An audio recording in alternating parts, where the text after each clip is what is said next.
What's up, everybody? Welcome back to another live stream of the Engadget Podcast. I'm Senior Editor Devendra Hardawar, and I'm joined with our Reviews Editor, Sherlyn Lowe. Hey, Sherlyn. Hello. Hello. We're all just kind of dazed and making our ways to the holidays, but thank you all for joining us. So much fun stuff happening on our end. It's always end of year prep, right, Sherlyn? Like, we are getting ready for so many things at this point. We're getting ready for CES. We're getting ready for end of year stories. Yeah.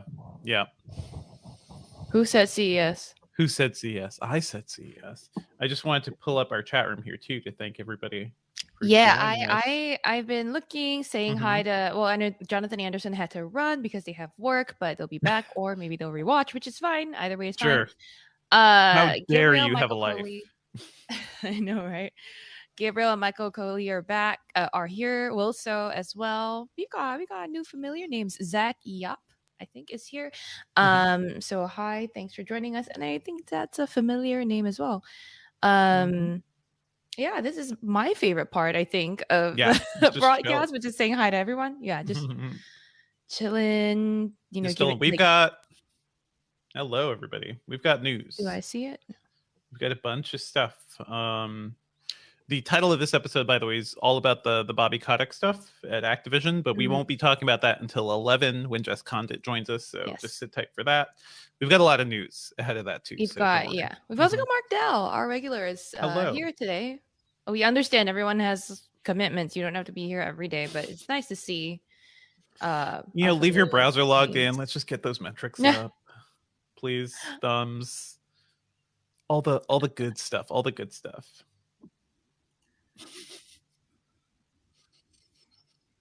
For sure. When I used to run computer labs, I would the screen installers I put on were just like background task things, but sometimes things that would like pump up numbers, help with folding at home and stuff like that. Oh yeah, totally wow. Just log in a computer lab all into our show all at once. It's not hard. Very easy to do. So easy. I'm so excited for the holidays, y'all. You are? Are you really? Yeah. Oh my God. I just want to sleep some more. We are just feeling the end of the year crush, everybody. So bear with us. We've got a lot of news. We'll bring our energy up. Ben Ellman is joining us as our podcast producer. Ben in the middle. Oh yeah, I had to leave and rejoin because of technical problems. Working for a tech blog doesn't just automatically remedy all of your technical problems. What else is new? It's always the same. Okay, let's go. Unless you guys ready. Yeah, we're ready. Yeah. Okay. And just so you all know, we're going to be recording this episode out of order, so things may sound a little wonky, but yeah, it's all to make time for Jess because she is in Arizona. So we try to bring her on a little later so she's not up early for us. Okay. Let's go in 3, 2, 1. What's up, Internet, and welcome back to the Engadget Podcast. I'm Senior Editor Devendra Hardawar. I'm Reviews Editor Sherlyn Lowe. Today we will dive into the storm around Activision CEO Bobby Kotick with Jessica Condit at Engadget. So there's been a lot of stuff around Activision that we've been talking about throughout the year, but things have come to a head thanks to a Wall Street Journal report. We'll be diving all into that. As always, if you're enjoying the Engadget Podcast, please be sure to subscribe to us on iTunes or your podcatcher's choice. Leave us a review on iTunes. That's always super helpful. And drop us an email at podcast@engadget.com. We typically live stream the show Thursdays around 10 a.m. Eastern on our YouTube channel. So stop by, join us for the chat. It's always a fun time. Okay, we're going to go straight to other news. Yeah, before we go to other news, can you take a sip of water, please? Sure. Okay. Start when ready. Let's move on to some other news and some big news around repair today. Specifically, repair, do-it-yourself repair. Apple announced a self-service program that'll let you repair iMacs and iPhones, which I think has been a long time coming. This basically, it almost seems like it came out of nowhere, but it was clearly a response to a lot of pushes from the government, and some states were starting to require, self-repair for many companies. So it seems like Apple went ahead of any rules that would be pushed by the FTC and and other agencies. But it's cool. Basic concept is that you'll be able to next year order parts for your devices and do these repairs yourself. And they're going to be starting out with simple things like, I believe, just like the battery, camera, and display. Yeah. So not like other parts will be coming later. Not like super deep stuff immediately, but hey, this would be kind of interesting. Like, Sherlyn, would you feel comfortable jumping into your phone and pulling out the battery and doing all the fun stuff? I mean, the way they're currently built, I'm not sure. I'm like, for me, it'll be like better if there were obvious screws. I'm just like, all right, I'll just unscrew this, but obviously not. So, but they do say, right, that like Apple does say it will require you to review a repair manual before you order the relevant parts. And then they haven't said how much they will cost yet, but you can return some of these parts for recycling, which is pretty nice. And I do appreciate the effort there on sustainability. The more interesting thing to me in terms of what happened here this week is like Apple's approach and like what kind of was the final, something that broke the camel's back. The straw that broke the camel's back. I mean, whatever it was that caused them to finally give in to all of this. There's a lot of right to repair talk happening all around, and Apple too is being not like, just in phones. And I think like maybe this is a way for them to do like one of the market leader things, like, hey, we're not the Apple we were like 10 years ago. Maybe we can open up a little more, let people deal with this stuff. It goes towards sustainability because it means people could use their devices a little longer. It's good PR because it's kind of what consumers are starting to demand right now too. So yeah, there's a lot going on here. I miss the days when you could just swap out a battery cell. I mean, I remember those days. I'm one of those babies, and they just kept going away, and they, you can hardly ever find a phone now with a replaceable, like a battery cell that you can just pop out and replace at any time. Not that this is meant to do that, right? Like, this isn't the same scenario where you can, like, when your battery's out of juice and you're out and about without a charger, you can just swap in a new hot battery pack. But it's like reminiscent of those days for me. For sure. It's sort of like if you've tried to keep your phone for longer than 2 years, I feel like 2 years is the breaking point for a lot of batteries where it starts to be like bad. You just don't want to live with that. It just doesn't last you the whole day, or you have to keep recharging it or something. So I remember, I think it was like the iPhone 4S or something. Like, I was able to get it replaced, the battery replaced, about 2 years in, and it felt like a brand new phone. It felt like, I was able to just keep using that for another year or so. So it just it breathed a lot of new life into my device, and I really appreciated that at the time. So it'll be interesting to see like how this affects things, how consumers will take advantage of it, maybe how actual like small repair stores will deal with it too, because I think it sounds like it's the user has to request this. It sounds like the actual consumer has to request the part. It's not going to be through like a mom and pop store or something. But maybe you could bring it to a repair store if you need some help, and then let a local tradesman do it. I mean, hopefully, that won't put them completely out of, business. But the other thing too, I want to clarify and make sure, if you're listening and you're getting excited about fixing your old iPhone, your aging iPhone 8 or whatever it is, for now, this service will be available in the US early next year. And then for the other countries, you're looking at later 2022. And then at the start, it will be only iPhone 12s and iPhone 13s are eligible. And M1 base Max. M1 Max. M1 Max will be soon after. So fairly new devices for now at the start. So if you're still on an iPhone 8 and you were like, I like it, I don't want to give it up, I'm trying to, maybe I just need a battery replacement. I don't know how long you're gonna have to wait for Apple to offer you. I would not. A kit for that. I would not. That's the point where you go to the local like shop that has iPhone battery, repair stocks and taped onto the windows, and you ask them to please do this without killing your phone. So good luck with that, everybody. So this is a good move, and hopefully we'll see more companies kind of following this, because I think it's really important that we be able to fix our stuff.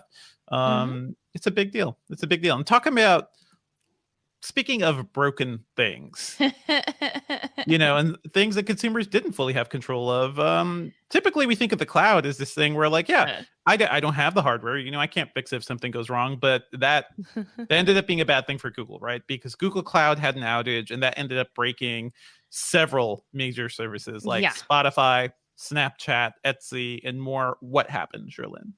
So I think this was Tuesday, I believe, where for me, okay, let's let the personal version of the story.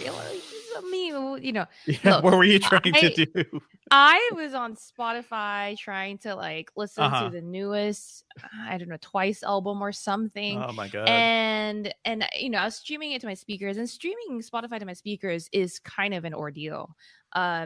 Doesn't always stay synced. It doesn't always stay linked, whatever. Anyway, so then stuff stopped playing out of nowhere, or it just wouldn't skip to the next track or whatever. And I was just like, what the hell is happening again? I almost did the thing where you like whack your speaker to like get it to work. It turns out, and then I did the thing where like you go into your Slack group and you're like, hey, is Spotify down for anyone else? Or you go to the Google. You go to down detector. Down detector. Exactly. And obviously then I found out that like Spotify wasn't the only one. It was Snapchat, Etsy, Discord, and more, including Pokemon Go, Apex Legends. So basically fun stuff. Right? Like, it's pretty nefarious. I feel like somewhere out there was a big boss that was like, I don't want people playing during like work hours. I'm gonna like shut down. I'm gonna take down the Google Cloud server that targets all these fun things. And so anyway, we found out later on. We were like, okay, all these services are down. We don't know what the common factor is here. It turns out they were all Google Cloud, users, those companies, and it was a networking issue that took down a lot of those services. And what struck me as potentially nefarious is that like Google's own services weren't down. So obviously they hosted their own things on a separate server. They're on a separate cloud. Yeah. Right, exactly. That they don't like, share the same space as their customers, which is fine. It's just like, oh, I guess Spotify is down. I guess I have to use YouTube Music. I guess. Oh no. Yeah. It's a shame, Google says. Yeah. I'm not I obviously don't think it's actually that nefarious, but there you go. This was just a fun thing that happened this week. I mean, by fun, I mean it's by fun, all the fun things were major issues. I mean, it is funny. Like every time a major cloud outage happens, I do wonder, like, how is this happening? Because we're supposed to have like severe, like incredible redundancy. If one server farm goes down, another one's supposed to take up. Like there's supposed to be so many things to prevent this from happening. I would love to see that happening more, I guess. But what's up? It happened for hours. It lasted for hours, right? It wasn't like fixed within a matter of minutes. It was a significant chunk of the day. One thing that some of us in Slack were discussing was that like maybe because Google had so many embargoes lifting that day that it broke its own server. It broke its own. Jesus Lord, there was a bunch of Google's news on Tuesday morning as well. We had a slew of updates from Google Maps. You can now see, area busyness directly from the app itself. Get store directories and whatnot. Google News released some news about released a new tool about census mapping for journalists, and then some like social media literacy information that will surface on news results as well. So all of that stuff is up on Engadget.com. You can check out our site for the details. And then also around the same time, I got an update on Stadia. Actually, the next day, Devindra, on our pre-production call, you remember me screaming, "Stadia has Jackbox now!" But yeah, that was part of the Google News. Literally every gaming platform in the world has Jackbox. Your phone has Jackbox. Switch has Jackbox. Good job, Jackbox, for making like the most. Yeah, right. Oh my God, there needs to be a whole new genre of games, just basic games for Sherlyn. Like that's. Don't you? I love the most Jackbox. Basic. It's fun. Yes. Yeah. It's fun with friends, especially people who don't play games a lot. It's kind of a good way. Yeah. I can't wait to get back together with my friends and play some of these games. Oh, man. For sure. Love Jackbox and don't love cloud outages. At least this isn't another AWS, Amazon outage, which tends to happen a lot. The thing we don't hear too much about is like Azure, which is Microsoft's cloud, which I know a lot of businesses rely on. And their cloud business I write up their earnings a lot. So I have noticed their cloud business is growing really quickly and is very strong. I do wonder, like, this is something all these companies will have to face, but it seems like Microsoft's cloud is kind of doing a little better than everybody else's, or maybe it's just not as widely used. I don't know what's up there.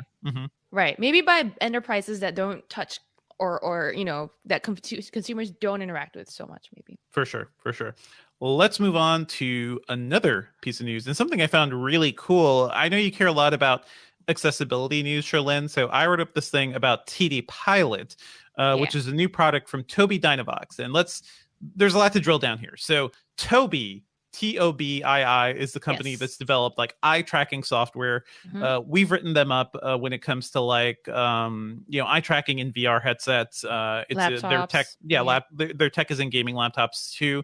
It's really cool stuff. So Tobii Dynavox is their assistive tech division, and they use that same technology to help people, people with disabilities who perhaps can't use their hands, so they can control devices just with eye movements. TD Pilot is their first device that brings kind of the full power of their eye tracking to the iPad, and I think that's pretty cool. So you'll be able to people will be able to mount iPads to their wheelchairs or just prop them up wherever.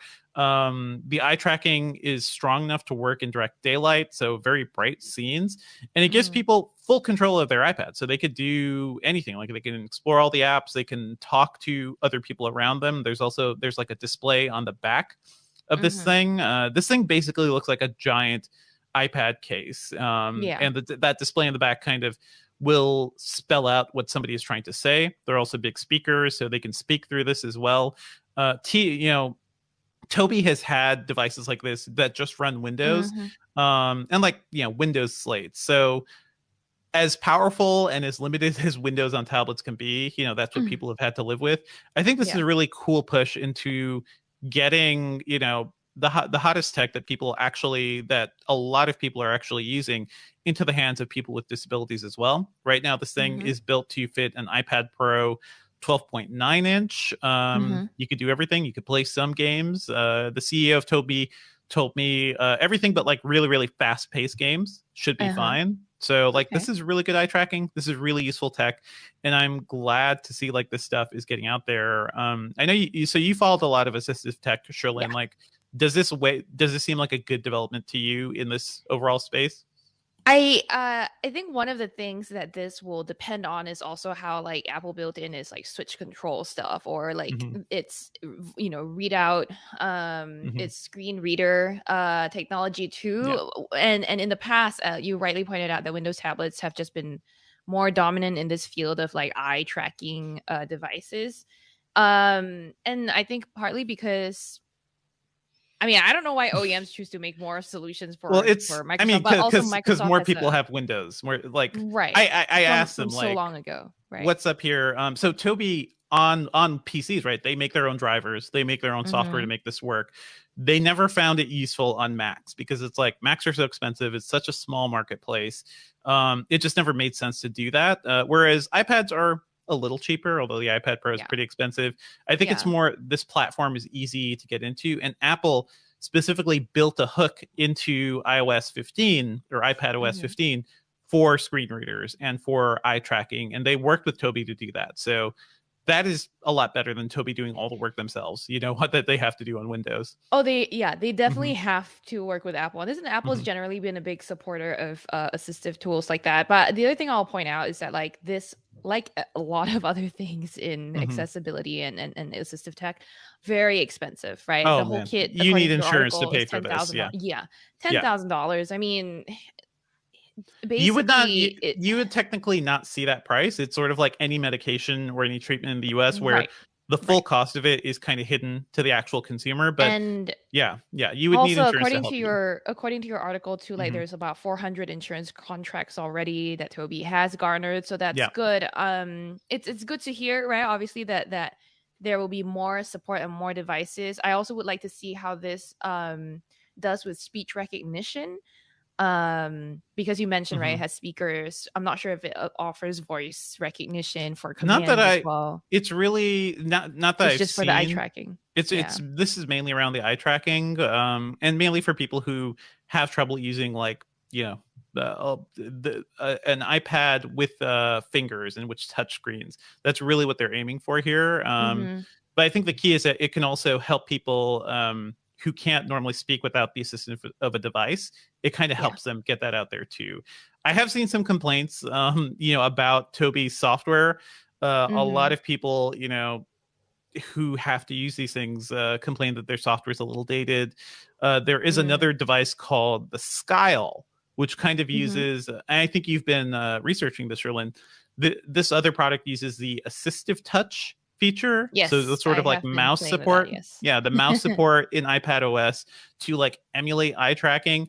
And I included one review from a YouTuber who says like that actually worked really well for them too. So there are a lot of ways to approach this.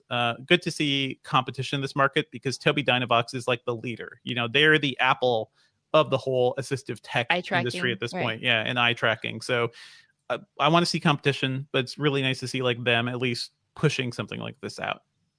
Yeah, it's a good development, and hopefully in future we'll see more devices that can help people with like cross section or like double disability type things, right? Like you're not just have physical motor disabilities, you also have like speech impediments, or you all are also blind, that sort of thing. So we'll see, and I think we're getting there. I think we're seeing steps towards that, which is great. Yep, very cool. Let's move on to some other stories. Just some quick things to shout out now. This week, Microsoft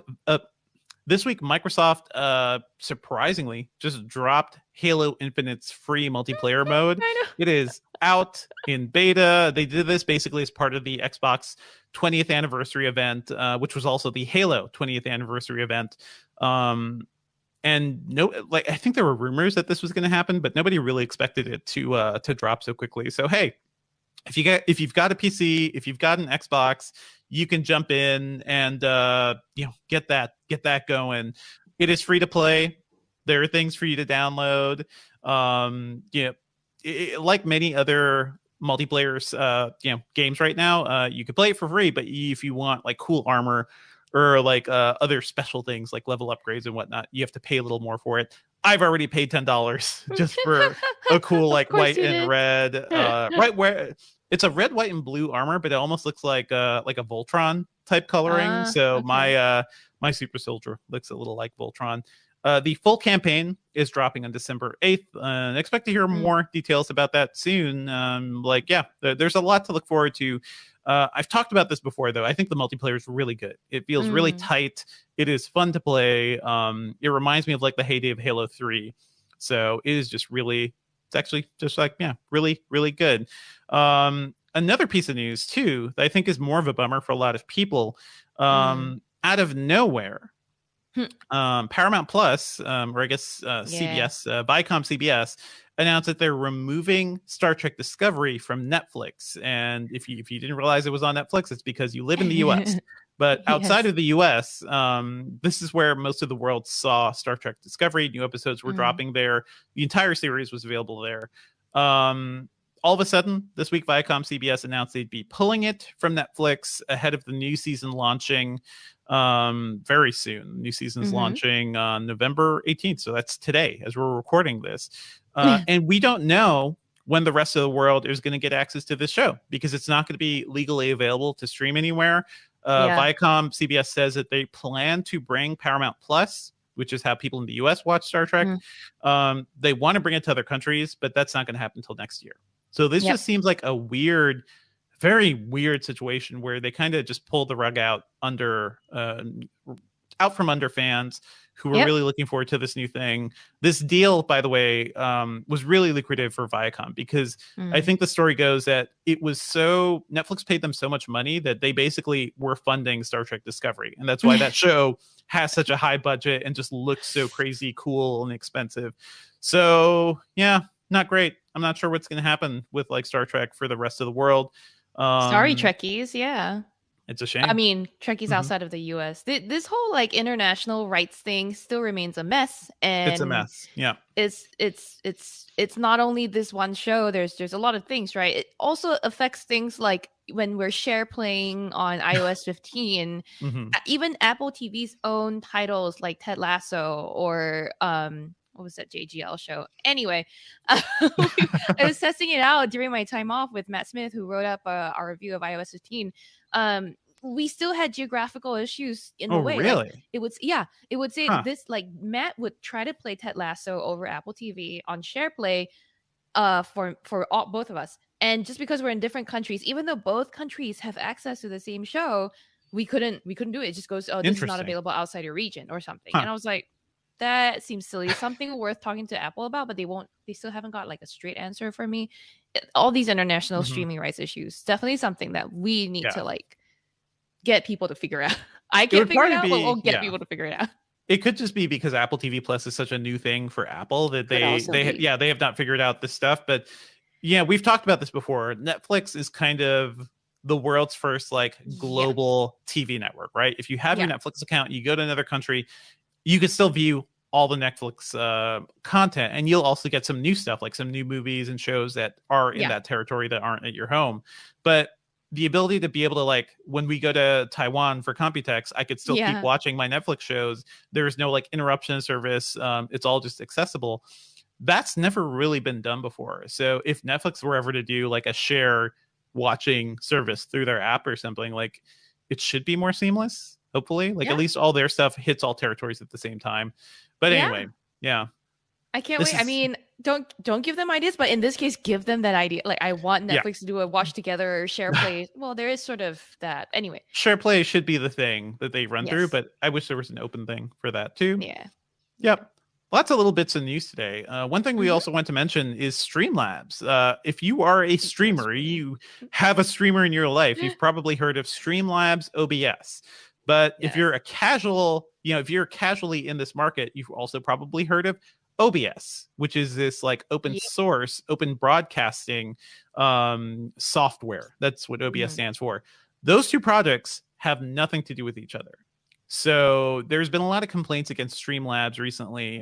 They are a company that, has some very famous customers like Pokimane and Hasanabe. Streamlabs offers software that's very similar to OBS, so it helps streamers, control their video feeds, add overlays, things like that. But before Streamlabs, launched their product, they had asked the folks at OBS, according to OBS's Twitter account, if they could actually use the name OBS in their product name. And OBS was like, nah, like, no, don't do that. And Streamlabs didn't anyway. They kept going with it. They did not communicate with the OBS folks. Streamlabs is essentially a fork of OBS. But by calling it Streamlabs OBS, I think it's really confusing. I know, like, when I started looking at the software, I was like, why? One OBS looks really nice and shiny and well designed, and that's the Streamlabs one, really. And one just seems like it's really archaic. But that archaic one is it's the OG. It's the original, the one that actually deserves the name. Streamlabs has also been like accused of other, like, basically plagiarizing in other respects. Let me see here. The company Lightstream, which also offers streaming software, tweeted that Streamlabs website basically lifted overall design and copy language straight from Lightstream.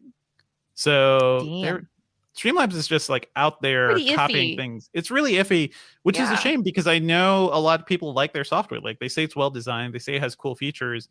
It is weird that you would have to go through the route of just copying from competitors. Just not great. They gave kind of an empty statement saying first of all, they say they are announcing that they're removing OBS from the software's name, but they also say Streamlabs OBS is built on top of the OBS open source platform. Streamlabs is also open source, and our code is publicly available. Yet they say we take responsibility for our actions and will support the community.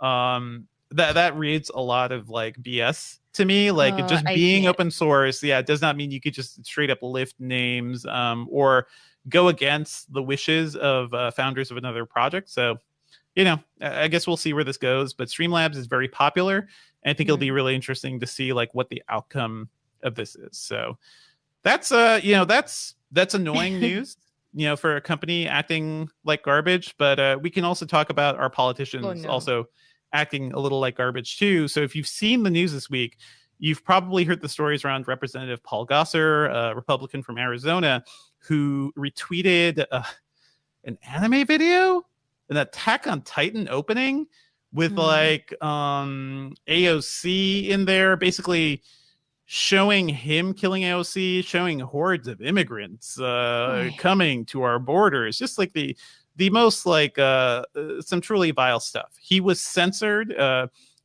He was censured earlier this week. Let me just do that again. So he ended up being censured earlier this week after AOC and a lot of Democrats just called foul on this. There was a there was a vote on basically him keeping his powers basically. And after he was censored, immediately after almost, he retweeted that video, even though he said he was going to delete it. So just not great. So not learning anything, not really, agreeing with the censoring. Okay, cool. Yeah. I think it was Gizmodo who probably had the best headline for this. Is like anime, has directly affected U.S. Congress or U.S. law at this point, or has gotten a lawmaker in trouble because it is really anime. And hey, we could talk about Attack on Titan and like the core philosophy of what that show means. There's a lot of weird stuff going on in Attack on Titan. Not a fan. So hey, just pointing this out. This is weird. We are in a time where old politicians will end up retweeting an anime meme and get in trouble for it. So yeah, very, very odd. Some fun stories though. Fun stories. Let's clean our palates. I think so. There was also a story going around this week about LA's iconic Staples Center, which I never understood why it was called the Staples Center, is going to become the Crypto.com Arena. That's the new name. Crypto.com. I can't. Arena. I just can't. Is that worse? Is that worse than the Staples Center? I think look, at the point by the time that I got to know the Staples Center and like yes, they're both branding, right? They're both like big merchant names, whatever. But like Staples is at least sort of they sell staplers. No, okay, but what I'm saying is Staples is like a one word name, right? A one word noun almost, even if it's a plural noun. The thing is, Crypto.com has .com in it. We got .com something. How are you gonna know? That's the brand. The brand is Crypto.com. I know, I get it, but like, it would be one thing if it were Crypto Arena, but then like I know that crypto is also like a genre, a catch-all. Like it's not even a brand. They don't have the crypto trademark. They have Crypto.com as a trademark. It is certainly Arena. I don't know. It is certainly some like idiocracy type mess happening here. I don't know. I have nothing else to say about this other than the name's really dumb. But so is the Staples Center because I used to work for a rival office supply company. So it's like, I also hate Staples.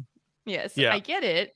I will also say this. This is also to me like a sign of the times, right? Because like for me, look, I have made very publicly known that I am very, very tired of NFTs. And crypto, I know, is not the same as NFTs. Did you mean you missed the ape party that was happening in New York, Sherlyn? Like they had a whole thing. You weren't invited? I thought you go to all the cool parties. Which ape party are we talking about now? Because there's too many parties I get invited to. The stupid NFT apes. The one that took over. It was the hottest club in New York over the weekend, Sherlyn. No. No, I did not, because screw NFTs. And I mean, look, we've talked at length, ad nauseum here on the show about NFTs. So I'm good. I'm just like Crypto.com Arena now. Like we really got to put that in people's faces. You can't avoid the Bitcoin. Anyway, you can't. It's taken over the world. I mean, listen, go read, folks. Go read. There's been some good coverage over the NFT. What was it? NFT NYC event that was happening, but also the Bored Ape Yacht Club held like their first in-person event, and there's good coverage around that. I think I read something on Inverse, so go check that out. If you really want to have your brain broken of just like how far this entire four random nobodies created this thing that is now like valued worth billions of dollars. Yeah, it's all bad. It's all bad. You know what's not bad, Sherlyn? Something I think you would really like: a $10,000 Xbox. I love it. I kind of freaking love it. If it not because it's $10,000, but because it's Gucci. It's a Gucci Xbox. Okay? I mean, all the Gucci is bad. I'm getting ready to see the House of Gucci movie, by the way, the new Ridley Scott one, which that's the only Gucci I care about. But why a $10,000? Is it just because of the bag? Because Gucci. Because of the branding? Yeah. Have you even Have you even looked at any luxury thing lately? Like if they're not $10,000, just like don't talk to me. It's so dumb. It's like there's $25,000 purses. I can't even. I almost swore right there. Sorry, but compared to like a specific Bored Ape, this is probably a deal. It's just $10,000 for this bag, and you could probably actually get one. Gucci's only going to sell 100 hand number units through its flagship stores, starting November 17th. So hurry for the holidays. Yeah. Okay. Seems pretty typical for luxury brands to do these like limited edition drops of their products. But in this case, I can't tell if it's in the image only or on the actual Gucci monogrammed what looks like a suitcase style bag here. But it's got lime green, like Xbox green letters on it that say Xbox. It says Xbox. It's ugly as all hell. I don't even know if it's actually on the purse or if it's the controllers also have like a red and blue stripe too. It's kind of hot. Right. Listen, it's $10,000. You get a custom designed Xbox that also has the Gucci like print, whatever you call that, and you get two controllers. Wow. Oh my gosh. Maybe this is the Xbox I ought to get. Like this is totally the one. Is it an Xbox S or X or like what is it? Like, this is definitely a Series X. They're not. Has to be an oh X, my right? god, Yeah. It would be a shame if it was just a Series S. But it's funny because I think in the normal world I talk about this being like, oh man, this is the end of civilization. This is capitalism running amok. But we just ended up like we moved on from talking about NFTs and Bored Ape Yacht Club, and that stuff is just brain breaking in terms of like the amount of money being flown around. So you know what? Give me more Gucci products. Give me less NFTs. Like giving us like really crazy dollar amounts in the world. Yeah.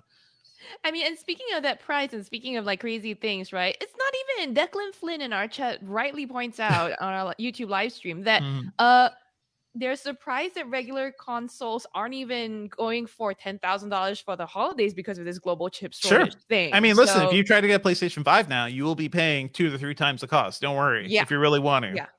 So you don't have to splash $10,000 on a Gucci branded Xbox. That you might already be spending thousands on a regular Xbox if you can't wait for like supply to be in stock, that sort of thing. I feel like these things only exist. They exist for like influencers and celebrities, right? So Kanye buys the thing, and whenever you see a photo of like Kanye's entertainment center or whatever, or his theater room, you will see the Gucci Xbox. It's all about. It's all about swag. It's the people who have the Gucci wallpaper and the Gucci TV console and the Gucci. So like it blends in, the monogram just kind of like camouflages and it's like, oh, it disappears. But obviously this is for the people who have too much money and they don't know what to spend it on at this point, right? Like what else? That's why luxury brands exist. What else? Yeah. I mean, to me, that's the main reason, right? Because billionaires need to go to space and people need to spend money on things. So there you go. TLDR, end of the episode. What have you been working on, Sherlyn? Because I've been talking for a while, so I know you're working on a big review, right? Yeah, I am reviewing Android 12 at the moment, which is a weirdly complicated task. And as of right now, my review opens with the fact that this is a complicated task because we're not reviewing Android L as it is Android 12 as it is on a Pixel only, like the Pixel 6 Pro, even though that is very similar to what other phones will get because there are Pixel exclusive features and I've already covered them in depth on my Pixel 6 review. We're looking at the Android 12 that will come out to all other Android phones. The problem is that like every phone out there has its own like maker skin, right? So you've got this week, I Mhm. believe, Samsung announced One UI 4 is out, and One UI 4 is basically Android 12 for Galaxy S21, Galaxy Z, and other Galaxy devices soon. And you know, Samsung won't provide you that material you customization in the same way that Google does, in the sense that it won't automatically generate the pictures, the colors from your wallpaper. It'll just offer you a whole host of color palettes. So basically what I'm saying is that Android is difficult to review because there's so many different versions of it, right? Yeah. And I can't give you like the in-depth kind of review that I might usually want to give someone on something like that. So it's more like, oh, here's all the things that will be hitting all Android, which are a few things, maybe just a handful of things. So anyway, working on that. And also like the Vindra, I'm working on end of year stuff, and I, you know, am rounding up. So hey, I am looking at some developments in accessibility in tech over the last year. If you're listening or watching, and you have, you know, and a development you want to flag for me, please send it to either me on Twitter at Sherlinlo, or, you know, you can always hit up at podcast@engadget.com because I read those too. So that'd be great. So yeah. And then I'm gonna enjoy my holidays, I hope. Please, how about everybody you, enjoy Jeff? your holidays. Yeah, I'm juggling a bunch of stuff right now, including previews for things I cannot talk about. I'm still going to be, I plan to write up something about the Amazon Glow, the kid thing, the kid like projector touchscreen thing. And I'll also be working on some end of year stories. Bunch of ideas I'm working around, especially around the maybe the global chip shortage and kind of what that means for us going forward, especially as the US is like locking off certain deals between I think I saw the news around like SK Hynix and China, and US was like, no, you cannot advance your factories in China because we are basically in a trade war right now. So what will this mean for us in the next couple of years? I think that'll be a fun piece to really dive into. But before we get there, you know, we've got a lot of pop culture to talk about. So why don't you hit us up first, Sherlyn? Like, tell us what are your surprise suggestions this week? These are very surprise suggestions that the Vindra will likely hate. It's fine. I'm ready. I watched a lot of stuff this week. This is not a pick. I've been just catching up on Veronica Mars just to understand what people my age grew up with in the US, I guess. Veronica Mars is very good. It is great. I've been hooked. But this weekend, just to kind of like numb my brain a little bit from all that Mars investigation thinking, I watched Red Notice. The new Dwayne Johnson, Gal Gadot, and Ryan Johnson flick. Ryan Reynolds. Ryan Reynolds. How dare you? I know. Ryan Johnson's the good one. Yeah. Did I say Ryan Johnson? I said you said Ryan Reynolds, Johnson. It's okay. I always have Ryan Johnson on my mind too. But yeah. Who's Ryan Johnson? Anyway, the director of The Last Jedi and all the great movies. Yeah. RIA. Anyhow, if I said Ryan Johnson, it was probably a portmanteau of like Ryan Reynolds and Dwayne Johnson. I said Dwayne Johnson and Ryan Reynolds. Anyhow, the show is a fun action flick. It's a heist movie basically, and it's kind of predictable in terms of like what the plot twist is. I saw it coming since the first third of the movie, but I just like these three actors. It's fun. Yeah. It's mind-numbing. So if you want like an action it is movie, you can just... I think that's why they made this movie. It was like, exactly. I want something mind-numbing. I like hanging out with these guys. Like, exactly. All three of them are pretty fun. So that's what I watched it for. And then the other pick for you guys, also like even more mind-numbing and normally I wouldn't have watched something like this, but I was like, you know what, I'll give it a shot because for one specific reason, but I'll tell you what the title is first. I'm talking about Love Hard, this Netflix movie. And it stars Jimmy O Yang, Nina Dobrev. Love him. It's a rom-com. Love him. Yeah. Jimmy O Young's great. I watched it because I know it's like like representative of Asian American cultures, and in the holiday season, it's pretty rare to get what's essentially a Hallmark movie, but like starring an Asian character. You know what I mean? The premise is that Nina Dobrev's character thinks she swiped right and matched with this really cute Asian American guy called tag, but actually it was Jimmy O Young pretending to be this hot guy. So she got catfished. It's kind of like Catfish, the holiday special about Asians. Now look, the reason I am recommending it, it's pretty predictable, expected, almost cringeworthy at parts, but oh my gosh, Harry Shum Jr. is in it and he's amazing. Like Harry Shum Jr. I love him so much. He's in this. He's great. It's like 45 minutes of looking at Harry Shum. That's it. That's all I got from this movie. Love Heart. You know, not for everyone on our podcast, I think, but if you feel like something for the holidays, this could be a good one. And also Harry Shum. Hey, there you go. Devendra, give us the classy picks. I mean, I don't know if it's classier, so there's that. But I have been checking out Netflix's adaptation of Cowboy Bebop, and I just have to have my say. Yeah, it is. The show's kind of a mess. I love Cowboy Bebop. I love the anime. It is something I've seen dozens of times. Like I rewatch Cowboy Bebop almost several times a year at this point. I listen to the music every day. Like it is in my DNA. So this show can never be that. It is a live action adaptation of one of the best anime series ever made. And I think it makes a lot of mistakes. I think production wise, it looks weirdly cheap. Cowboy Bebop, the core of it, it's about a group of like ragtag bounty hunters in a future where there is like fast space travel within our solar system. People aren't like leaving the solar system, but the Earth has been destroyed. Humanity is kind of spread throughout and is trying to I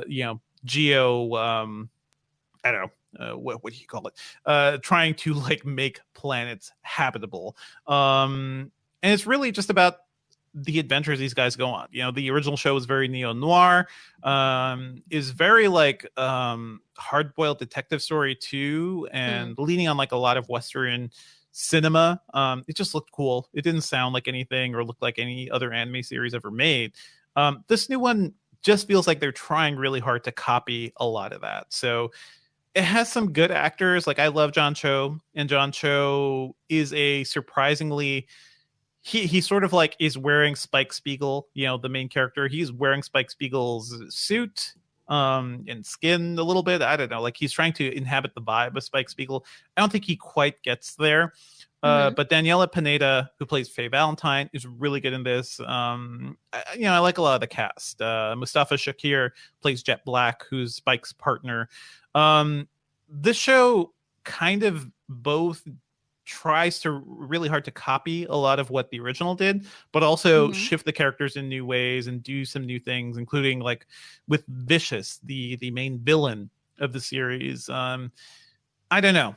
I don't know how to feel about it. I think as a fan of the series, it is a disappointment. I don't know why it really exists. But if I wasn't as beholden to the anime and I was just looking at this as like here's a fun sci-fi show on Netflix, I guess. Turn off your brain. Turn off your brain. That seems like the Netflix motto at this point. Yeah. If you do little that, it is kind of enjoyable. I like the characters, I like the world and the banter they all have with each other. It's not Cowboy Bebop. Maybe this thing just shouldn't exist. So I'd love to hear what listeners think, and I'll be working on probably a piece around this for next week. I just got the screeners a little late, but reviews are out now. Certainly mixed from what I've seen. I know people who really like the anime just discount this entirely, and people who are just coming into this universe for the first time are like, hey, there's some fun stuff here. I think there are some fun things here. I just wish I don't know, maybe if it was better written, and maybe if it had a bigger budget too, because the look of this show is almost like a cheap Sin City type of look at certain points. And I'm all good with digital backgrounds, but maybe make your sets a little better, make your like environments look a little better. Aww. I don't know, work on the action more. I wanted the show to succeed. I want nothing but the best for John Cho and pretty much his entire cast. But yeah, I don't think it and quite the gets there. Corgi's good. Everybody wants a Corgi. The Corgi's very good. So cute. One character too, like Ed from the original anime series, who's basically a fan favorite, is not in the show at all. And I think that's going to annoy a lot of people as well. So, hey, they tried. I think they mostly failed, but I'd love to hear what other people think about this. Well, speaking of Netflix shows, by the way, there was a thing you recommended last week, Arcane, right? I started watching that. Yes. I think Arcane 2, by the way, is has still got new episodes coming every week, more or less. I think right? they just dropped the second wave of episodes, and I think the third. I saw those. Next. Yeah. It took a little while for me because like at the start, the Jinx character is like they're all in their like youth, right? They're teenagers. They're teenagers, in Jinx's case, yeah. But then when they finally grow up, like Jinx has this like they really captured her Harley Quinn vibe in this, and it's really cool because I mean, I was just talking to Jess and from earlier in this episode on the podcast about this because both of us play League a little bit. She plays more than I do. Anyway, Jinx, like when you're playing as Jinx as a character, like you already get the little like maniacal laughter sort of bits in the gameplay, and like they do a really good job of like introducing those little like moments where you can tell Jinx is about to like go into her mania, like the laughing, the very Harley Quinn craziness. She does feel like Harley Quinn meets the Joker at certain points. Yeah, exactly, with guns and or bombs, and she I mean her character is great. You expect that, but like there's also the other characters in there that were league characters, that league champions that I didn't know, and I was like watching, right, not expecting other, and then no, they all pop up. I'm just like, oh, someone like. Someone says the word crank a lot of times as a character, and I was like, oh my god, does he become Blitzcrank? Like, what's going on? You know what? Hey, that sounds like, and I talked about why I liked Arcane so much. That is a good adaptation, right? It gives you the things you love, and maybe gives you a new window into those characters and that world. It's perfectly enjoyable to me as somebody who doesn't even like League. But yeah. I really wish Cowboy Bebop did that. You got to come in at an angle. I don't know if you saw HBO's Watchmen, Sherlyn, but Watchmen, which did almost an impossible thing of being a sequel to one of the most widely respected, graphic novels ever made. Yeah. How do you do that? That show was kind of impossible too. I think that'll be my hook for however I write about Cowboy Bebop. Should have been more like Watchmen, but I'm glad you're enjoying it. Arcane's really, really cool. My chiropractor also enjoys it. I was like, okay, a lot of people really like this show. This is interesting. It's good. All right, cool. It's good. Good animation too. Like, I'd love to see like new animated shows that really go hard on animation quality, because I feel like, did you watch Invincible on Amazon? Yes, I watched parts of it for my interview with Robert. Right. Our best friend Robert. Yeah. Our best friend Robert. But that show, I thought it was a fun show. Good characters. Probably the worst animation I've ever seen in like a new series. Whereas Arcane just looks fantastic and fluid, and there's just so much going on. So yeah, dig it. All right, let's take a quick break here. We could do a little bit of Q&A. Yeah. And we're just waiting for Jess. Yep. So I have some things from people that I banked in the chat. So one of the most interesting things that I saw was during the time that we were talking about Apple and the right to repair, chat user RuinDig talked about how right to repair is kind of messed up in Japan. They said that if you break or remodel your phone by yourself, and it's not by any kind of an official retailer, it is illegal by Japan's technical regulations conformity certification system. I would like to know a bit more cultural context on that. So if anyone knows anything, if you happen to be watching from Japan or know anything about right to repair in Japan, please send us an email at podcast@engadget.com. I want to hear much more about that. We'll shout you out on the show. Definitely. Then we have a comment from user Joshua Pack that says, when we were talking about Streamlabs, they were talking about how Streamlabs uses what people have started to call dark UX to make it really hard to cancel. So it's like you have to go to like settings and then very deep in the settings and then like 10 more clicks of like, are you sure you really actually want to cancel? Joshua said that they actually try to get you to stay in some ways. Which is what your cable provider does this a lot of like companies do this as you're trying to leave. But go ahead. Oh, so many. I hate it. Sorry, it's not when I was seeing this conversation play out in the chat, I was like, I have so many thoughts. But yes, it's not just Streamlabs, OBS, it's not just cable companies. It's literally anything that you subscribe to, really. Adobe Cloud will not stop asking me to go back. And I'm any subscription box for the last few months, because I like subscribe to Hulu specifically for the like all Olympics all the time package. I just wanted to get as much Olympics as possible, and I'm constantly on the verge of canceling Hulu, and I'm actually surprised that canceling Hulu is surprisingly simple. It's like 4 clicks. Which is Hulu amazing. actually does it pretty well, but I also love that like the way to get a cheaper subscription, by the way, is to just like threaten to leave. They'll be like, "How about we offer you 3 months free? How about something? Hey, it's not like the New York Times, right? I love all the old media publications. Like, hey, it's so easy to sign up. You're trying to leave, you have to call a phone number. Yeah. Good luck with that, millennial. You hate the phone. You're never going to pick up the phone. You're going to subscribe to us forever. Oh God, that's the worst. That is true dark UX. Anyway, hello, Jess. Jess has joined the party. Hello, also, are you good? Yeah, I'll stop messing with my mic now. Hi. No, please. Hi.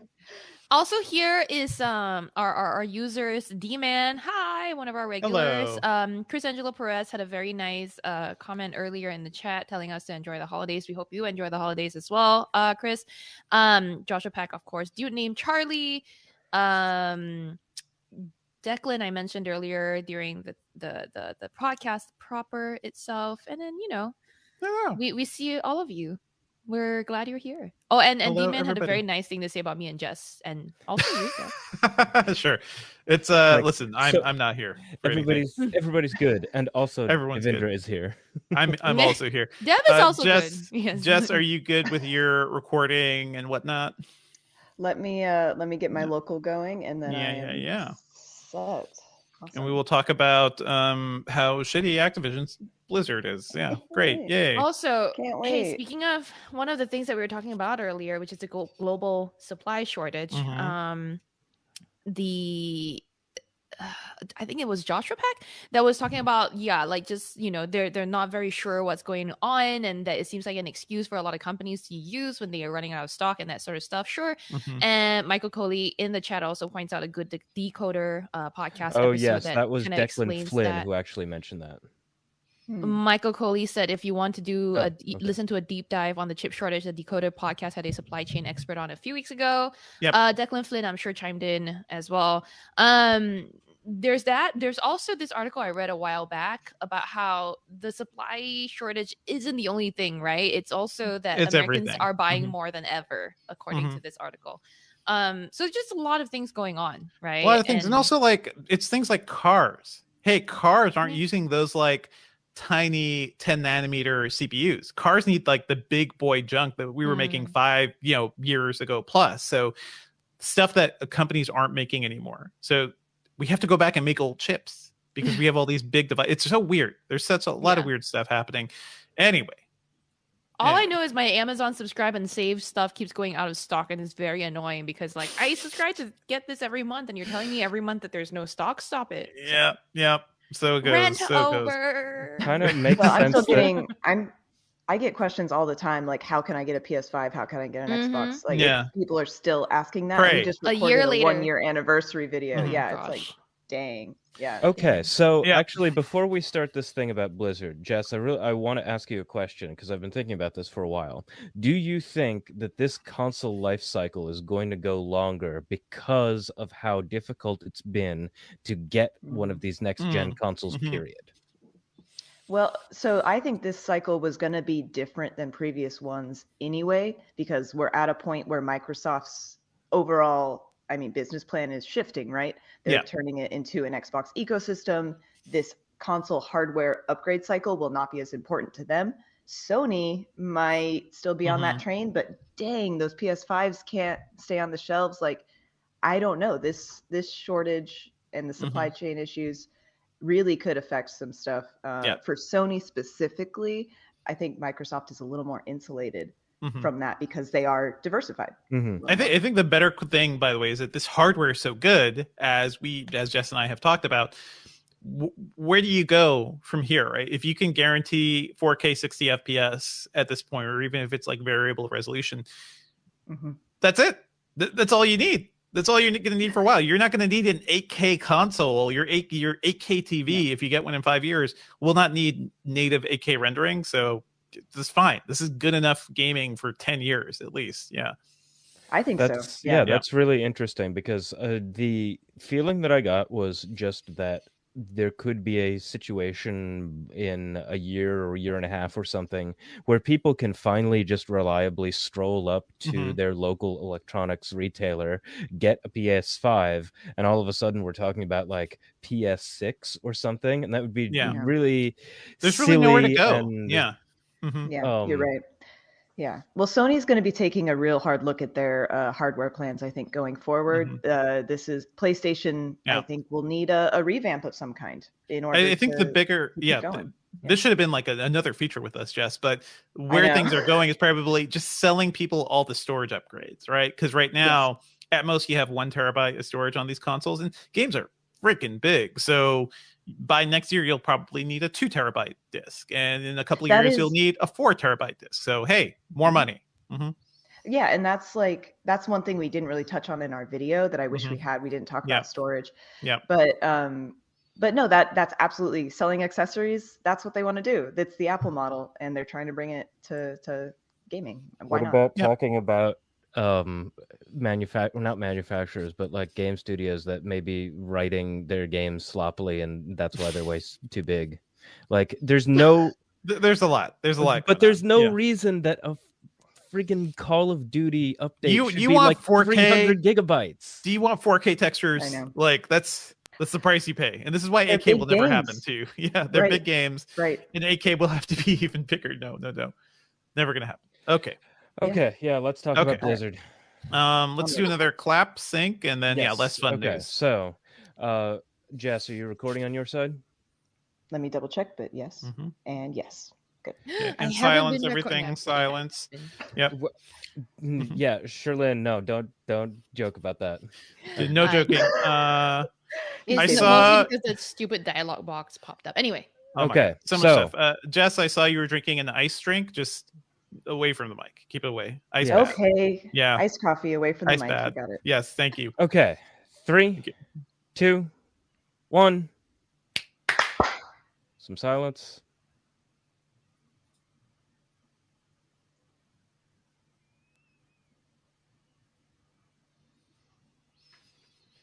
Okay. Cool. Let's talk about Bobby Kotick. Let's talk about Bobby K. God. Okay. Okay, now I'm ready. Okay. So on to the big news for today. Once again, Activision Blizzard is in the news. And specifically, this is because the Wall Street Journal reported that CEO Bobby Kotick knew pretty much everything that was happening. He knew about the sexual misconduct allegations. He ignored them. He did not tell the board. This kind of relates to something we were talking about earlier this year, where the state of California basically went after Activision Blizzard for housing a very a bad work environment where lots of bad things were happening, like sexual misconduct, a work environment that was not really well suited to women, especially. So I really wanted to dive into all this, and joining us to kind of elucidate everything is Jess Condit, our senior editor who focuses on games and the gaming industry. Hello, Jess. How's it going? Hey, guys. Happy to be here. Sad to talk about Activision doing this stuff again. Oh my God. We really have to dive into what's going wrong with this company at this point. But can you tell us who is Bobby Kotick and what is happening? Like, why is he in the news again specifically? Bobby Kotick, the star of Moneyball. No, he was in that movie. That does not matter. So Bobby Kotick has been CEO of Activision for 30 years, literally. 1991. So he's if there are any issues, if there are any strategies the company has employed but it's because of Kotick. So I think he gets to take the heat for all the mess that's happening as well. He's been the person at the top in charge of this company for 30 years. The system starts with him. And yeah, so the recent reports, on top of the state of California suing Activision for gender discrimination, employment discrimination for years, now this report from Wall Street Journal is basically laying out how much he knew in a few instances. So Bobby Kotick truly, in at least one instance, protected someone who was found to be sexually harassing women at Activision. And Bobby Kotick, instead of letting him be fired, Bobby Kotick actually protected him and kept him at the company. That's just one instance we know of. We also know Jen O'Neill, who recently stepped down as the co-head of Blizzard. She was the first female leader in Activision Blizzard's history since 1979. The first female leader. That tells you something right there. Yeah. She just stepped down, and we found out that she had some concerns about the company addressing all of these issues of literally groping women in the office sometimes. Like this is some serious stuff. And she said she had been sexually harassed too. Like there's that, and also the lack of equal pay with her her co-lead Mike Ibarra. So absolutely. It's a lot of awful things. Right. So it's it's discrimination on every level. This company was not built to support anyone other than white dudes. is how it seems, and that starts from the top. That starts with Kotick, these calls. So there was actually a group of employees that walked out and called for Bobby Kotick's resignation.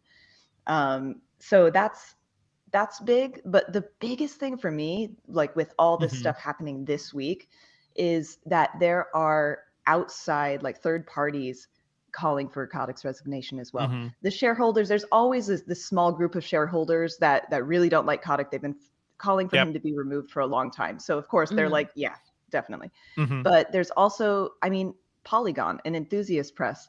They had an editorial, a very powerful editorial, I thought, that was just Bobby Kotick must resign. I've never seen that personally. Yeah. It's something you see the New York Times do for presidents, right? You see it for major political leaders. And I think in the industry, Kotick is kind of on that level. He is head of one of the biggest game companies in the world. It's kind of wild. The other thing around this too, after that report came out, and I think there were employees were publicly speaking up against him as well.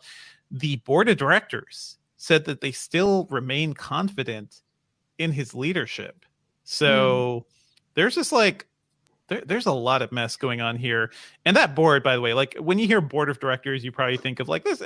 It's a group of people who are just, trying to keep a business going, right? They're the real bosses in charge, and the CEO must answer to them.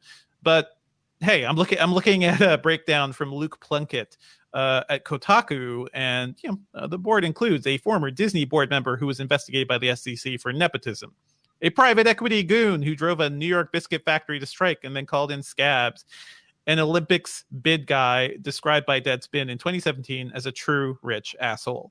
And Bobby Kotick's on that board as well.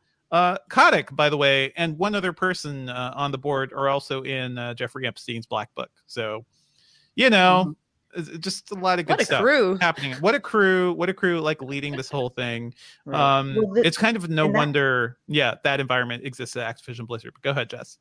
Exactly. No, and the board supporting him speaks to how he's been able to stay in power this long. Stay in power as if he's a dictator, but he is very comfortable in this role, and he has been for 30 years. He has the support of the people that matter, the people that will keep him in his job. But now we have this week, Sony, the head of Sony basically leaked an email saying that this is not okay. PlayStation, sorry, not Sony. Yeah. Sony Interactive CEO Jim Ryan, he sent this email to employees saying it's not okay what Activision is doing. How they're handling this is absolutely abhorrent. And Sony is a huge partner of Activision. This is, that's a big deal. So seeing calls like that from companies and from larger organizations on top of employees calling for this, that's different than it has been in the past. I still, with the board behind Kotick, with the system in place as it is, I do think it's an uphill battle for to see him removed. Mm-hmm. And I personally, I think it's time. I think a lot of people agree that it's time, but I honestly don't have much hope that that's going to happen. I think he's going to be there for a while longer. It's kind of wild. Like, I just want to bring up some other accusations that Shannon Lau from the Washington Post wrote up on Twitter too. Like, she points out Kotick was accused in 2006 of threatening his female assistant that he would have her killed. Okay. Jeez. Activision, I mean, it's one of those things of like a shitty boss basically saying like, yeah, I'm going to destroy you, I'm going to have you killed. And Activision in a statement said that Kotick apologized 16 years ago for the obviously hyperbolic and inappropriate voicemail. Yeah. Voice so that's excusing it. Yeah. Oh my God. It was obviously hyperbole. Oh, he's so dramatic, though. Oh, yeah. He's so emotional. Dramatic. See, that's exactly... No. That's how it goes. He was sued in 2007 by a flight attendant on a private jet he partly owned, who said the pilot sexually harassed her. Kotick fired her and told her and her lawyers that, I'm going to destroy you. Yeah. So, yeah, this is kind of who we're dealing with. And, we talk a lot about the kind of the state of the gaming world, too. And, like, I don't know. The idea of like how sexism is kind of almost ingrained in gaming to a certain extent, and kind of how it's led to online responses to anything, a game featuring a woman as a main character or something, or women just saying, hey, I'd like to play video games. I guess to me it seems like, hey, if these are the people in charge, it's kind of no wonder this is the culture that's kind of spun out from it. I don't know if you have deeper thoughts on that, Jess. I mean, yeah, that's exactly. God, I even hate to say it still. Gamergate was just a coalescence of all of these ideas. And like this Gamergate was women in the business trying to say, yo, this is happening. Yep. It was in response to being attacked and being harassed and this heightened level of harassment online. But in the end, it was, yo, there's sexism in the industry. There's discrimination in the industry. There's also a racial component here that we have to talk about. But especially, like, I mean, seeing all the reports coming out of Activision is not a surprise, right? Yeah. This is what we've been saying. This is happening. Women in the industry have experienced this firsthand. This isn't a lie. This is how the system works, and this is why there are mostly white dudes working at these companies, because a lot of other people don't feel comfortable in these environments, and they're pushed out in ways like this over and over again. Yeah, I have two things. One is sort of an observation from like having experienced similar desire to call out bad actors in my own industry, and seeing the inaction of some people, like the fact that, like you were saying, the board of directors is enabling some people continue to work with Blizzard just because they're so powerful, I guess. And some people, I guess, feel at a loss. Some people feel they can't speak out. Some people don't want to ruffle feathers because they're afraid of retribution or that sort of thing. Like for me, I know that like when I know for a fact that like a publication in our space is not good, I will not work with them any longer. And I make that very clear. I just be like, oh, sorry, I'm not talking to anyone from your site because y'all are a racist screw up piece of crap. So, but like there are people I've spoken to that don't want to cut ties because for some reason, they feel it's mean. I don't know. This happens in every industry, by the way. Like, yeah. Either because it's still more worth it to you to keep working with known abusers or jerks, or you're scared to rock the boat, or you're scared of repercussions. But the other thing, go ahead. Quick. The other thing I wanted to ask you, Jess, is do you feel like with all these developments lately, with all the attention on Blizzard, that there will be change, that something good might come out of it? Yeah, I do. I like seeing companies like Sony and PlayStation, stand up and say this is not okay. They're not the only studio to do so in the wake of these allegations at Activision. The conversation absolutely has to continue to happen, and this is pushing that conversation into the spotlight. Mainstream news is covering this stuff. That's good for the industry.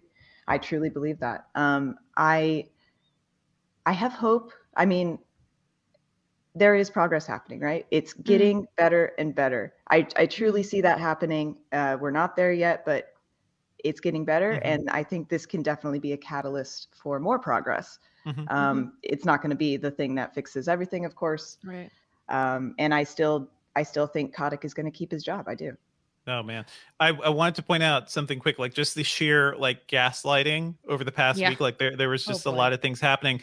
One thing we didn't mention from the Wall Street Journal report is that Bobby Kotick allegedly wrote that letter, I believe we talked about, from Francis Townsend, who was then Activision Blizzard CCO, who it just sounded like a tone deaf response to those initial act and torture apologist. Like the letter, she said, in that letter, she said the initial allegations by the state of California painted a distorted and untrue picture of our company. Turns out, according to the Wall Street Journal, that he wrote that letter and kind of just attached her name to it. So also another, listen, she's not a great person, but attaching, one of the few women in your leadership, attaching her name to this. And then later, Kotick apologized for the tone deaf response from the letter, his own letter. Threw her under the bus for something he wrote. It's all, this is how the company runs. Like, we're seeing it play out. This is Activision, and this is Kotick in leadership at Activision. This is how it works, and it's not okay. And so when seeing it, I just like to implore, if any of you out there listening, watching, works for Activision, knows someone who works for Activision and wants to share any more information, we're here for you. You want a listening ear, we're here for you. Just like come talk to your friends. This is not normal. Don't think that this is like hostile work environment is like a normal thing. You shouldn't feel like you're in a hostile work environment. It is, and this is something like I think we've talked about before, and we should probably dive deeper into it. But I want to say, like, in that letter, in his response in July, and this happened way back in July, Kotick apologized for his own tone deaf letter, even though somebody else's name was attached to it. He said they're going to do something about it, right? They're going to offer employee support, listening sessions, personnel changes, hiring practices, in-game changes, like all these things. Like it is funny how people like him and like the people who enable him are like, oh yeah, we are doing these things to make our environment better, right? Look at all these things we're doing. Even if they're like blatantly lying to you about like the root causes of a lot of it. So anyway. Well, even this like zero tolerance policy that Activision has instituted. First of all, what was it before?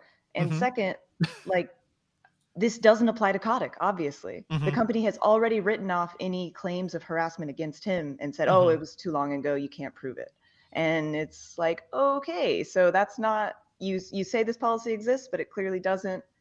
And that's honestly exactly what I expected. Jess, like, you've been following the story for a while too. Like, has anything before this Kotick story dropped, like what else was happening over at Activision Blizzard, right? Like they changed, I remember they changed the name of a character in Overwatch because one of the people mentioned among all the documents, was it McCree? McCree in Overwatch, his name was changed because that name comes from somebody who had allegations against him as well. Anything else you want to note here? Yeah, there have been a few heads that have rolled at Activision Blizzard, but again, no one who's protected by the board, of course. No, this can be a reckoning moment for the industry. Activision is truly, I mean, it doesn't get bigger than Activision, right? Activision Blizzard. This is the billion-dollar company. This is what they do. They drive a lot of the market. Call of Duty alone, let alone Overwatch, Diablo, World of Warcraft. I mean, the list goes on. Those are big names. Big names, they are not going to stop making money. But I do think next year will be a good test for how loyal people feel. Because Call of Duty this year got a pretty tepid response overall, I would say. And that series, I think, has been in need of innovation for a while. I think a lot of people, or attention, just like actual attention, in a different way. So, I mean, maybe next year Call of Duty sales will drop. That would be an interesting thing, wouldn't it? Or maybe by next year, this time, we'll totally have forgotten about this, and which is what Overwatch 2. No, because it's never coming out. Yeah, but yeah. And I believe I wonder. Employees at Activision Blizzard have also said, like, I think a very vocal group are like, hey, we are not responsible, for the issues at this company. So if you start boycotting our games, basically at the same time, you could also be hurting people who are genuinely trying to make good games. This is a weird balance that we're in right now. I don't know, like, I guess everyone's gonna make their own personal choices. I don't know if like consumer sentiment is really gonna shift things for a company this big. It's like mosquitoes trying to attack an elephant. Sure, maybe it'll feel it once in a while, but it's gonna keep moving. It seems like the government response is really that, like, the thing, and the response from the other elephants. All the other big game companies kind of have to come together to push them forward and push this industry forward. So we will be paying attention to all of this. But I just wanted to say thank you so much, Jess, for coming here and breaking it down with us. Where can we find you on the internet these days? Oh, Instagram is a good spot. Jess L. Condit. Good pictures. Good pics. Yeah. Twitter, good. Jess Condit. Yeah, thank you. Dog pics. Dog pics. Food pics. I love those. Yes, I love that too. Very much. Yeah. Love it. Thank you so much, Jess. Thank you. All right, you can stick around for Q&A if you'd like. We can do a little bit of Q&A if there is a dog nearby. Dog on cam always, but dog. Aggie. Agatha. She's in bed still, so she's gonna run over. Is it a bones day or is it a no bones day? Oh yes! Yay! It's okay. I get to be on camera. All right. Yes, it's your favorite thing. Michael Coley said all your the glasses dogs, look actually. great. You. I can wear them because so in my office when I film videos, the window is right in front of me, and I can't wear glasses because But out here, I'm free. You're I'm free. free. Yes. Glasses. You get good lighting. Hello, Hi. dog. Hi. This is Aggie. She says hi. I just fell because I was tired and I tried to jump on my chair. Oh, It's okay though. Poor I smell like Aggie. corn chips. Yeah, she's all right. Oh, so your dog's feet smell like corn chips? Oh yeah. Like all dogs' absolutely. feet smell like corn chips? All dogs? The best. It's something about bacteria, like benign yeast. bacteria. Yeah. Oh, yeast or something. Yeah, that makes sense. oh Lord. It's yeast in their toes. Like it literally is. It's gross, but it smells good. We all have that in our toes. It's okay. We all have yeast in our toes, don't we? No? It's gross. Okay, so chat, let's save us from talking about dog feet. If you have any other questions about Activision Blizzard, the allegations, anything like that, one thing that I think I would like to explain just for the people watching, maybe we weren't able to get it into the actual episode, was let's make the connection between, okay, so this guy, Jesse McCree, I think he was a level designer for Blizzard. He was also part of the Cosby suite that you may have heard of. So this was like right after there were allegations against Bill Cosby, and they thought it would be really funny to call their suite full of alcohol and, just inviting random women to their hotel suite, the Cosby suite. And then they had a literal photo of Cosby in that suite, by the way. They had a big poster. Yes, they did have a big poster. Okay, and so where's the chronology between that and was that before Overwatch came out, or was that when Overwatch was already out? Oh, that was before Overwatch. I'm pretty sure. So it was before Overwatch came out. Then the cowboy character in Overwatch, Jesse McCree, was named literally after this man, and they only renamed the hero within the last month or so. I was playing Overwatch and I saw someone named Cassidy, and I was like, oh, is that like a special edition skin or something?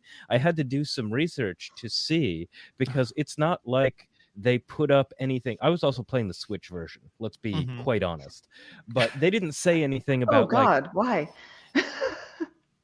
Okay, sorry, because that's just what I'm doing, but that's fine, I understand. Don't judge how he lives. Yeah.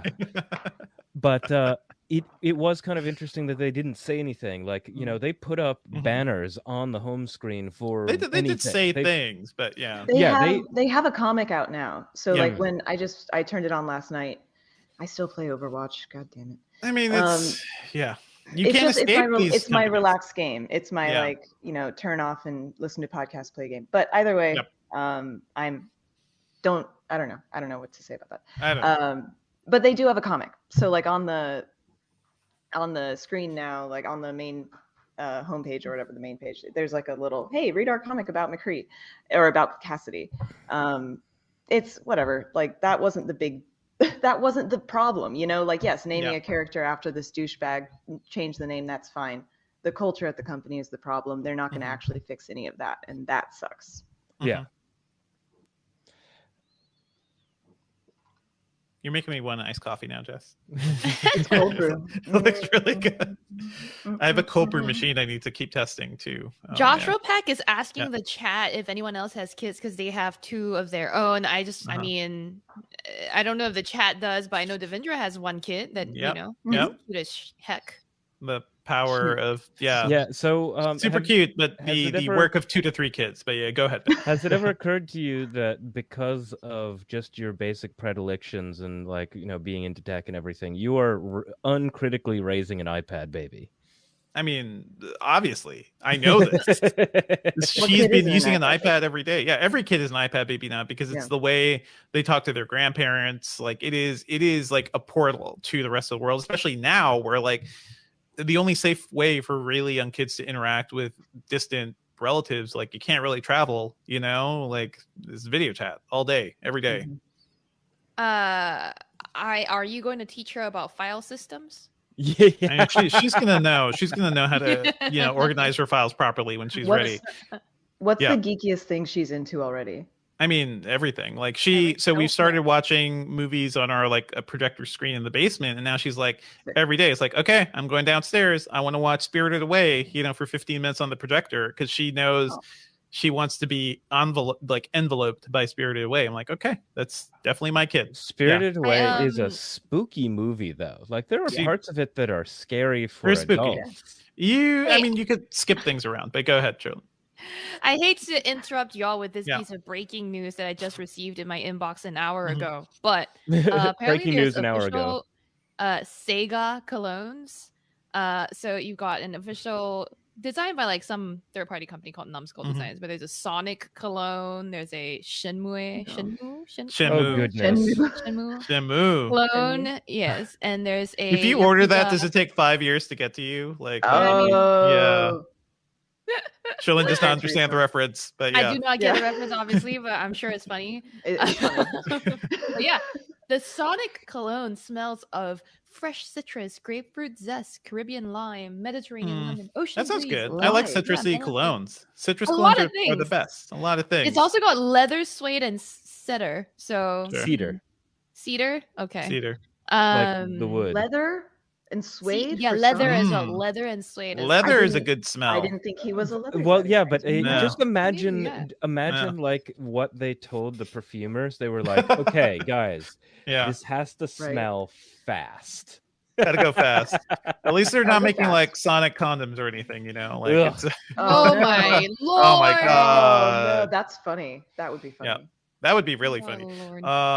Speaking of perfumes, by the way, if you guys are ever interested in the weird world of perfuming, Perfume, The Story of a Murderer is a great movie to check out. Oh yeah, It's so cool. It's That's so cool.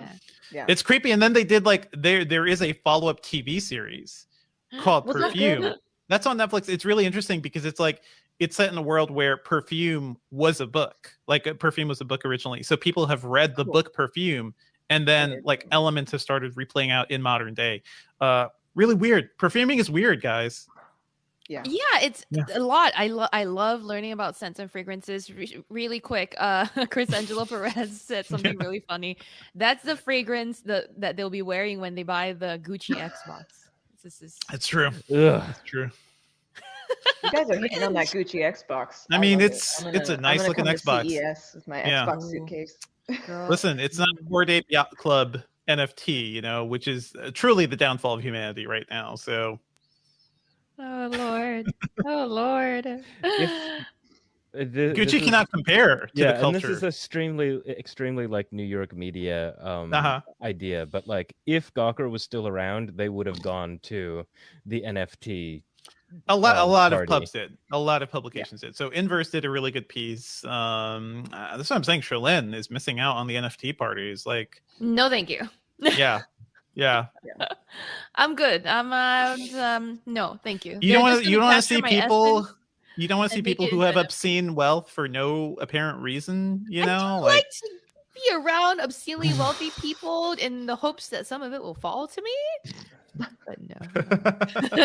Otherwise, All right, are we good with comments? I think we may be. Yes, we're very close to being done. DJ Royalty's favorite scent is crop duster. No, not true. I think. Do you know what that means, Sherlyn? I will slow clap for DJ Royalty. Well, yeah, I know what that means. Yes. Okay, good. Okay. All right. Mm-hmm. Yes, because I've been crop dusting this whole time. Wow, you're just crop dusting yourself. Crop dusting yourself. I do it. I enjoy it though. That's just called living. That's just called living. Yeah. That's how Jess knows I enjoy my own personal fragrances. She does. Just walking around and. I do too, though. Crop dusting yourself. If you're alone, that's the freedom of being in a room alone, right? So I have a lot of Dune opinions, but I think that we don't necessarily need to be on stream for Watch that. Dune. Yeah. Dune I hope they bring that back to IMAX. I do. I really do hope they bring it back to IMAX. I just saw it this past weekend. So a small plug for Devinder's movie podcast. We still have to do the outro. Let's remember to do that. But, we're going to do the outro. And I also wrote about Dune. I wrote about Dune and Engadget, so check that out. Small plug for Devinder's movie podcast. I listened to the filmcast about Dune, and I very much agreed with the idea that like there's something about Denis Villeneuve that like he pulls back from something that from scenes that should be more visceral. Love it. And so, but like it makes you feel kind of detached. So like that's small a sensibility. Spoilers, yes, but small spoilers for Dune. There is a fight scene at the end where Timothée Chalamet as Paul Atreides is basically like jumped into the Fremen or the Fremen, and the guy that he's fighting, name in the book is Jamis. I've read Dune a couple of times. I'm reading it again now. I need to read the fight scene with Jamis is just like okay, and I guess they're like fighting a little bit. It does not. He's not a visceral gravity of. He's not a visceral action maker, you know. It does not convey the gravity of like this is how you enter this new society. Yeah, it's true. It did not feel, especially like by the end, I was looking at my watch. I was like, oh, this movie's gonna end soon. Is this like the ending of this movie? It definitely felt like a weak little knife fight, I guess. He's done some good action. There's some good stuff in there. But yeah, everybody check out Dune. And if you can see it safely in a theater, I think it's well worth it. So that is my big takeaway. Eternals is on all the IMAX screens now, and I kind of hope maybe they'll trade off at some point. I'm annoyed about that. Oh, we didn't talk about Eternals, but next week, also next week we won't be here for everyone. Live stream family. We won't be here next week. It's Thanksgiving. Happy holidays in advance. Happy holidays. But the next episode we can talk about Eternals probably. Next episode. Yes. There may be, we'll see. We'll see if we drop something like early next week. For the audio podcast. Yeah. But no live stream, folks. And let's wrap this show. Jesse, you were free to go wherever you want. What am I doing? What? You can go. You can go. Save your audio. I guess I've been recording this Yeah, whole time. Good. So It's all good. That's fine. That's supposed All right, to cool. be. Save your audio and you're good. And we'll wrap. All right. Thanks, Peace. All right. Jess. See you, Jess. Thank you. Bye. All right, I'm gonna do outro quick. Yep. Okay. Ooh. Well, that's it for the episode this week, everyone. Thank you as always for listening. Our theme music is by game composer Dale North. Our outro music is by our very own Terrence O'Brien. The podcast is produced by Ben Elman. You can find Devindra online at Devindra on Twitter and chatting about movies at the Filmcast podcast. Check out our new intro music there, by the way. We've got somebody from the Midnight who gave us a custom intro theme. It's really cool. Ooh. If you want to send me gifs of Harry Shum Jr., I'm on Twitter at Sherlyn Lowe. Email us at podcast@engadget.com. Leave us a review, please, on iTunes and subscribe on anything that gets podcasts, including Spotify. Okay. I also found out that Harry Shum Jr. is married to Shelby Rabara, who I didn't really know, but she is the voice of Peridot on Steven Universe. Okay. That's pretty cool. It's good for her. A big line you just drew there. But yeah, that's cool. What do you mean a big line? Like, how do you got to Steven Universe from Harry Shum Jr.? That's funny. Well, His wife. Well, I mean, it's not even that far. Hey, DJ Royalty decided to sub either to this podcast or the channel. Regardless, thank you. Yeah, thank you so much. And then thanks to everyone in the chat. Joshua Pack, Do Name Charlie, DJ Royalty, like we said, Arodimus. I'm not sure how to say that. Joshua Pack made a fun point because he watched this here. Maybe you shouldn't listen to the podcast. Hey, download the podcast. Download that, get us in your podcast. If you want it to, helps. But yeah. If you want people to know you like us, do that. In fact, also Chris Angelo Perez with all the jokes, by the way. Thank you today. It's not even gaming the system that much, but like if you enjoy watching the live stream and aren't much for podcasts, but you do have like a podcatcher app or something, if you watch the stream, just download the show also, and then you can delete it. It's fine. But it's fine. Give us another number that we can point to. That would be nice. Yeah. Joshua Pack is asking for our Twitters, so I don't know if we can throw that back up on the screen. I think we had something there. We have it. I'm at Devindra. Sherlyn's at Sherlyn Lowe. A Rod Immis. I hope so. But yeah, those are our Twitter handles. Joshua Pack says they have on auto download. Great, thank you, Joshua. Cool. I also want to thank our regulars like Gabrielle, Michael Coley. I'm saying these names by heart now, by the way. Mark Dell, D-Man. I would say Chris Angelo Perez is also a regular by now. All you need to do is show up a couple of times and you can be a regular too. Become a regular. We will answer your questions. Yeah. I was thrown off course, so now I can't remember all the names. But we know that you're here and we appreciate Declan Flynn with a good point earlier too. So thanks for joining us this week. Again, no live stream next week, but we'll be back after.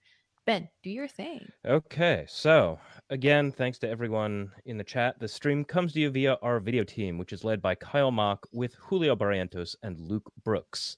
But powered by everyone in the chat. You're the ones who make it fun. And if you've stuck around this long, rate the show on iTunes. We live in a world of algorithms, and you know better than the average person that giving us a little bit of juice in the algorithms, the 5 stars, the thumbs up on YouTube, all of that stuff helps more than you think. We'll see you next week. Later. No, not next week, but the later. Week after. Oh yeah, we'll see you a week after next. Okay. Happy holidays. Later.